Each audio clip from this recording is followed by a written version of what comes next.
Assalamualaikum warahmatullahi wabarakatuh.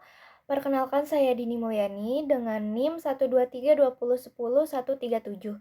Di sini saya akan menjelaskan jawaban dari soal UTS Sistem Informasi Manajemen Pendidikan Islam. Yang pertama itu ada pengertian Sistem Informasi Manajemen Pendidikan Islam serta perannya.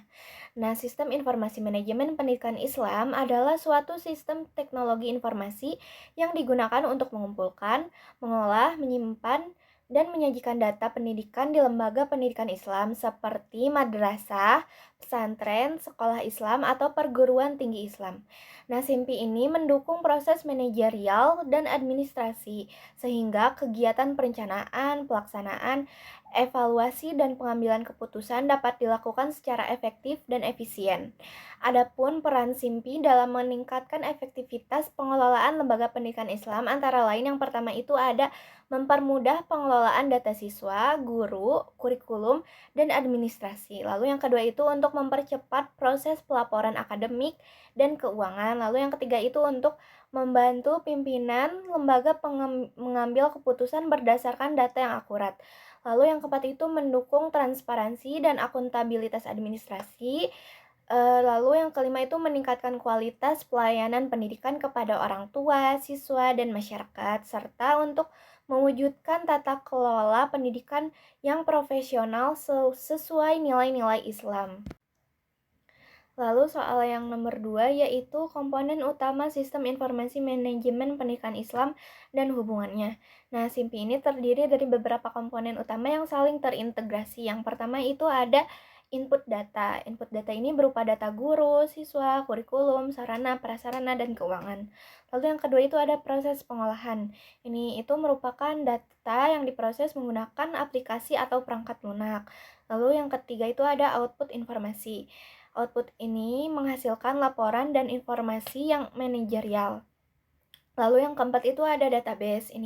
Database itu merupakan tempat penyimpanan data agar aman dan mudah diakses. Lalu yang kelima itu ada perangkat keras atau hardware. Hardware ini seperti komputer, server, dan jaringan. Lalu yang keenam itu ada perangkat lunak atau software. Nah, software ini merupakan aplikasi SIM yang digunakan.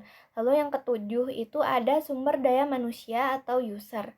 Nah, user ini seperti operator sekolah, guru, dan kepala sekolah. Lalu yang kedelapan itu ada jaringan komunikasi. Jaringan komunikasi ini memungkinkan integrasi dan akses data online. Hubungan dari semua komponen ini, semua komponen tersebut bekerja secara sistematik.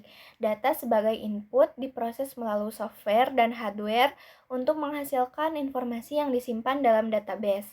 Kemudian digunakan oleh pimpinan lembaga dalam pengambilan keputusan. Lalu soal nomor 3 yaitu hubungan digitalisasi administrasi dengan transparansi dan mutu pelayanan.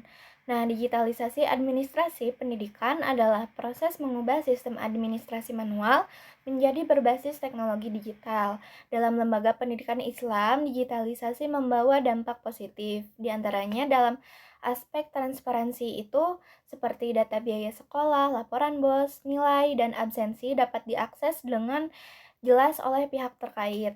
Lalu dalam aspek akuntabilitas itu setiap transaksi data terekam otomatis sehingga mudah diaudit dan dipertanggungjawabkan.